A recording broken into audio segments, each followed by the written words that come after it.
effort ang putol-putol, pero parang yun isang part ng scam.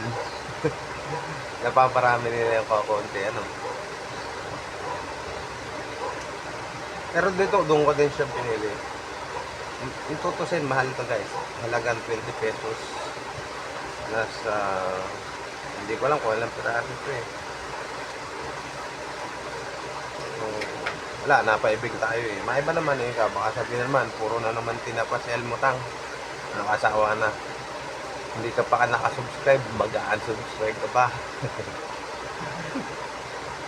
Okay, sa laman niya, tutusin wala talaga siya laman. May kaunti. Parang ano lang. Pero may magic din to kasi masarap. Ha. Konti lang siya, pansit.